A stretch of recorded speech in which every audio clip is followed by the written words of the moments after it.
Alright, so today's video we're going to be taking the harder and more confusing areas of Amazon KDP, making them much more simplistic for you so that you don't get analysis paralysis, so that you don't stall, and so that you can proceed with your publishing business with confidence. So the three areas that we're going to be taking a look at that most people struggle with are niche research, making niche research easy for you, making Amazon ads easy for you, and making keywords easy for you as well. So before we get into this, if you don't know who I am, if you're new to my channel, my name is Chris. I've been self-publishing online for over 10 years, and not only do I talk about low and medium content books, but I'm actively publishing them every single month. I'm at the point now with my publishing business where I want to start scaling things pretty heavily this year. And just to give you some confidence with the information that I'm putting out there to you, yesterday we had 207 sales. Today we're on 31 sales so far. And I think it's always super important that if anyone is going to show off an income report, they show off the advertising spend that comes with it. So typically at the moment, I'm looking at spending around $20 and $30 every single day on my advertising account. So I've built up to this period. It doesn't mean that you have to be spending this much yourself, which of course we'll talk about as we go through this video. But for me, this has been the result of many years of trial and error. And if you're interested in fast tracking your learning of the KDP business model, then I've actually recently just set up my new website. It might be live at the moment. You might only be able to get on the wait list, but it's chrisraydog.com. Going to be offering a very incredible monthly service. There's going to be case studies. There's going to be more in-depth research methods, more in-depth advertising strategies, live chats with me every single week, free monthly calls every single month, launch strategies, the software that I use, etc., etc. If you want to sign up for that, it's in the description below, chrisraydog.com. It's also in the first pinned comment. So this is what the website looks like. If you're super serious about pursuing publishing, feel free to check this out. You can put your email in here and get onto the waitlist or sign up to the service depending on when you're watching this. And also feel free to see what's going to be offered. And of course, if you want to, you can send me a message as well. I absolutely love hearing from every single person that I can. So let's take a look at why a more simplistic approach actually works really well for publishing books. So one of the main reasons is because analysis paralysis is a real thing, especially when it comes to these three areas. People don't know how to do their niche research, where to start it, what tools to use, if any tools.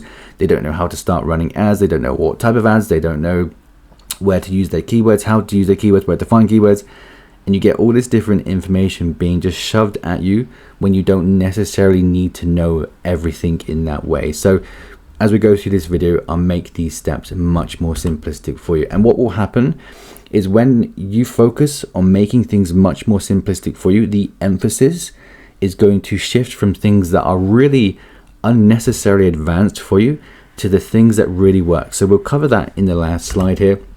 And like I say, there's a lot of unnecessarily advanced approaches that people are taking where they feel like the emphasis needs to be put on these advanced approaches. And for example, you got a lot of people at the moment that are hell-bent on which type of advertising campaign that they should be running.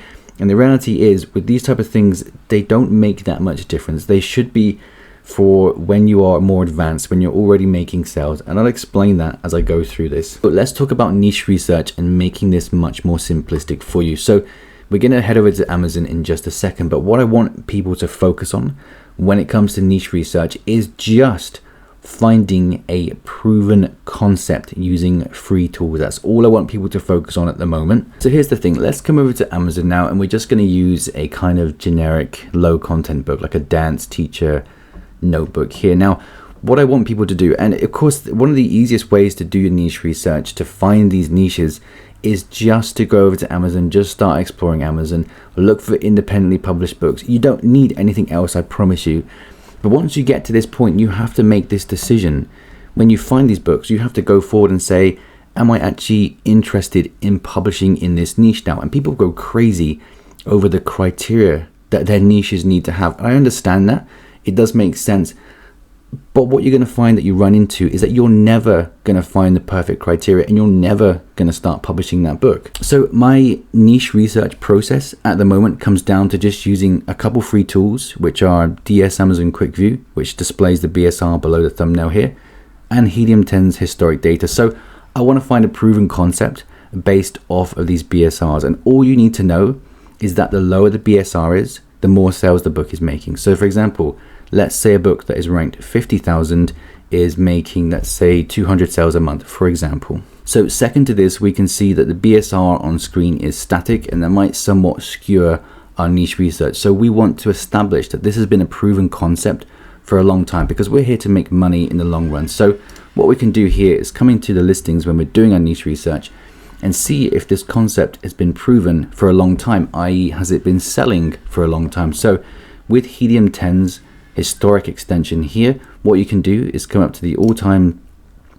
setting here and just see how well this book has been performing over the course of its lifetime. And you see why this is important that we do check historic BSRs is because if you've done your research on the day here, hopefully you can see this where the sales rank is 1.4 million, you wouldn't have entered into this niche, but over the course of its lifetime, it dips. And actually, in terms of a return on your investment, this is a really good book to make. Once you establish what the historic data of a proven concept is looking like, you have to decide how you're going to go ahead and create this book, because this is good, it's not amazing, but you'd have to think in terms of a return on your investment. If you were doing something like a hand-drawn coloring book that had 100 pages that cost you $2,000 or something, you'd look at this and say, is this concept good enough to warrant putting that level of money into? No, it's not. But if you pair this with what this is, it's just probably just lines or whatever, blank pages for a notebook. You look at this in terms of the return on your investment, it's actually really good, because it's not going to cost you anything really to have this made other than the book cover. So here's the part of niche research that people go absolutely crazy over, and that is having a very specific criteria for the amount of books that are doing well. So I'm at the point now where if I can see maybe one, maybe two, maybe three books of this niche that are selling well, that have been proven over a prolonged period on the front page, then I'm going to be interested. So we have one here, which is 60,000. You can go back and check the historic data for this one as well, what is happening with my screen. I have another one here, which again, today it's ranked 141,000. But if we go into the historic data for this another dance teacher appreciation notebook, let's go back to the all-time data here. We can see again it's peaking all over the place, and I imagine it's due to when students are leaving school, perhaps, I'm not quite sure. But you can see the return on the investment over time is really good for this type of book. You need to always be thinking about that content creation, how much it's going to cost you, how well the books are performing, etc. etc. So the other part with niche research here is that we need to accept that there's going to be a kind of wide and vague nature to all of these niches. And just to give a quick example here, so let's use self-love journals for women. So what you can see here is that we have things like a 91-day self-love workbook, a kind of swear word one, we have a kind of generic one, we kind of have one that is a year self-love journal, we have ones that have got prompts in them, ones that are like 30-day challenges. And what you can establish here is that with every single niche, there's this kind of wiggle room as to what people would like to buy inside of it. And what people do is they get super exhausted with which specific type of book they should be researching. You know, should I be creating a 91-day journal? Should I be creating a year one? Should I be creating one that's got swear words on it? What happens here is that, again, you're going to run into that whole analysis paralysis stage. But you need to just take this for the general niche, that self-love workbooks and journals, they sell, and then you need to go ahead and decide what content you want to put into that, what unique spin you want to put into that. Hopefully that makes sense. Now we could just leave our niche research process there and proceed, and we'd have a good chance of making sales because we're getting into niches that have got proven concepts to them. But really, when it comes to making next level type of sales and really increasing our chances, we want to be improving over the competition. We want to make sure that we know how to position our book using keywords. We want to make sure that we have advertising campaigns and strategies set up in place to give our books that initial push. And that's exactly what we're going to be talking about inside of the chrisraydog.com service. Again, if you want to check that out, it's in the description, it's in the pinned comment below. We're going to have weekly chats where we can discuss all of these in much more detail. We'll have case studies that I show the process of these in much more detail as well. But for now, I think it is just super important that you really simplify this process, or you're going to get stuck and you're never going to publish any books. So simplifying Amazon ads. This is one where I think I need to calm down before making this section here, because there's so much misinformation out there when it comes to Amazon ads that it's absolutely crazy. I've been running ads for a very long time, maybe $15,000, $16,000 spent on ads. Granted, it's not that much, but I've got a lot of experience with making ads work specifically for low and medium content books. So it is my opinion that most people shouldn't be running ads because their books are not ready to run ads to. But you have to get used to it. You have to start running ads. I think they are vital for long-term success on Amazon and short-term as well. So we have to start at some point, right? When you're starting off with ads, even if you're not having success, even if you don't think you're ready to run ads, there is no point in complicating this. There is absolutely no point whatsoever in trying ridiculously fancy advertising strategies that someone on Facebook has posted or whatever. Like, it doesn't make much difference really at all. So there's way too much emphasis that gets put onto different campaign types and different strategies. For me, what I do is I utilize ads for the launch of the book, as in the first sort of couple of weeks, 2, 3, 4 weeks of the book going live, using ads to aid my book with its launch. But the next important thing here, and this in my opinion is one of the most critical areas of publishing, is you have to have a budget during your launching period of your book. Whatever it is, you could go by how many clicks your book has had before you start shutting off a campaign.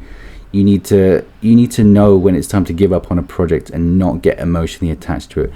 I would say this, I've said it once and I say it a million times.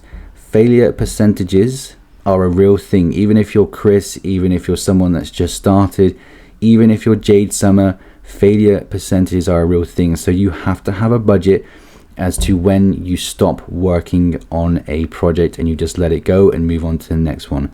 For me, that budget is around $200 during my first maybe 6, 7 or 8 weeks of a book going live. Yours should probably be much less than that. So just to take a quick look inside my account for a campaign for a book that I've just published. Yes, I publish books every single month and I use these strategies every single month as well. Is we've launched a book using just an automatic campaign. I promise you, you do not need anything other than automatic campaigns. And what people do is they think if automatic campaigns aren't working for them, or if manual campaigns aren't working for them, or whatever strategy isn't working for them, that there's going to be a specific campaign that will just work. Now, have you ever seen anyone, have you ever heard of anyone, have you experienced it yourself, where one of these campaigns works extremely well for you and one of them doesn't? I don't believe that that exists. I believe that most campaigns will work, but I use automatic campaigns because it saves time. I can get a lower cost per click, and the search terms that you get, they're going to be much better than the ones that you can find, because Amazon knows how to target your book much better than you do. So simplifying the process of ads here, you could literally, and I promise you, you could literally set up an automatic campaign, let it go, monitor the metrics of it, have a budget for it during the launch period of your book, and then call it a day. Like that would be it. But yeah, that's making Amazon ads much more simplistic for you. Obviously, I have much more advanced strategies that mainly revolve around budgeting and my cost per click, the amount of clicks and different metrics like that. This is something that is, no matter what anyone says, ads are an individual journey, and which is why on the service for chrisraydog.com, when we do the live calls, you're going to be able to show me your advertising stats and I'll talk you through what I would do in your specific situation and things like that. But this is the basics that people need to know when it comes to ads, is that you can keep it super simple, have success with that, and then look toward more advanced strategies for budgeting and lowering your cost per click and things like that, and utilizing it properly for your launch period, etc., etc. But that's all you really need to know for now if you're struggling. So that's going to move me on to keywords. And I'm going to be honest, I don't even know what people think keywords are. At this point, they're kind of niches, they're kind of keywords, they're kind of your title, they're kind of your subtitle, it's kind of everything. I'm going to try and make this as simple for you as I can, because again, too much emphasis gets put onto these. So when it comes to keywords, we're talking about filling out our title, our subtitle, our back-end keywords, and the description of our book. So again, to make this super simple, in terms of creating your title and your subtitle, you could literally just use logical search terms from Amazon's search bar. And here's the thing, I want you to think about your keywords as a kind of keyword ecosystem. I'm going to show you a chart here that hopefully visualizes this for you, because I don't want people to get confused with where they should be using keywords, which keywords they should be using where, how many you should be using in your back-end keywords, should you use them in your description, all these things that people get really stuck on. let's try and visualize this to make sense of what Amazon is actually doing for your books when you're using keywords. So this work of art that, would you believe, I made in about 20 seconds, we're going to call this left hand side here. So everything on the left hand side of the red line, we're going to call this your metadata. Okay, so everything that tells, all the keywords and factors that tell Amazon what your book is. So we have your book cover, which tells Amazon what your book is. We have your title, which tells Amazon what your book is. We have your subtitle, which tells Amazon what your book is. We have your description and your back-end keywords, which all tell Amazon what your book is. So you're filling out all of these areas with information that tells Amazon what your book is. Now, don't worry at all about which order you should be doing things here. If you pair this, if you're using keywords that are relevant to your niche, that are descriptive of your niche, and you pair this with sales, what is going to happen is that it's all kind of whirlpool, and eventually you'll get rankings for these different search terms that are combined throughout all of this metadata. That's all I'd want people to worry about when it comes to keywords, is that you tell Amazon what your book is in this mess here, these different sections. You get sales to your book through advertising campaigns and organic sales. You will end up getting lots of different rankings for all these different search terms, and the more and more sales you get, the more it will snowball into different search terms as well. And I can promise you from one of my recent books, so here's the thing, I have a very specific way sometimes of doing this, where I think about which keyword I should use in the title, which I should use in the subtitle. But recently, honestly, I've just been publishing books with this in mind, this kind of keyword ecosystem in mind, where I'm not fretting too much about which keywords go where. I'm just filling these titles out, the subtitle out, description out with descriptive terms, logical search terms for my book, then running advertising campaigns, and then I will eventually end up getting lots of different rankings. Amazon is too smart to not know the target audience for your books. So what you'll find will happen if you are just really focusing on which keywords, the hot keywords to get ranked for and things like that. What you'll find, let's say for example, what I typically preach is that you should use your main keyword in the title for your book. And yeah, you can definitely do that. So let's say that you wanted to get ranked for self-love journal for women, and you use that in the title for your book. You ran campaigns to your book, you got sales, you ended up on the first page here. What a lot of people will find is that their books will slowly die off of the front page here, okay? Because the emphasis is being put onto something that really, in the long term, is not going to have that much difference.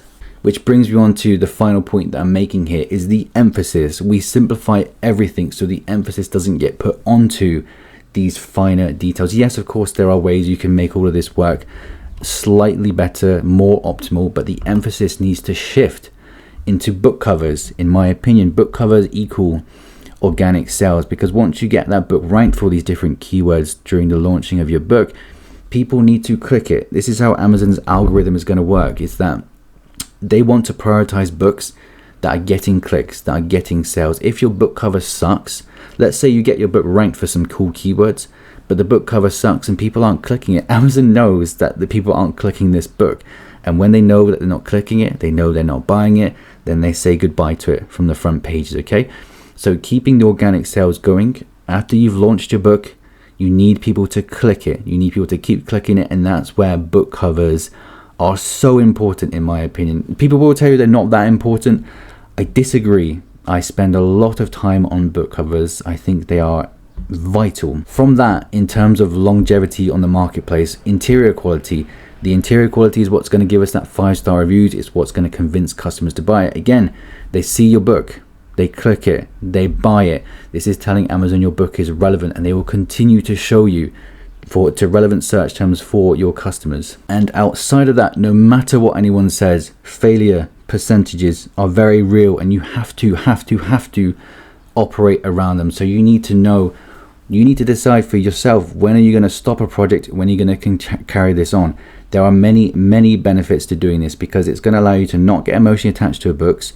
It's going to allow you to publish more books, and if you publish more books, you're going to get better at publishing. You're going to increase your chances of making sales with every book that you publish, instead of just getting emotionally attached to one book.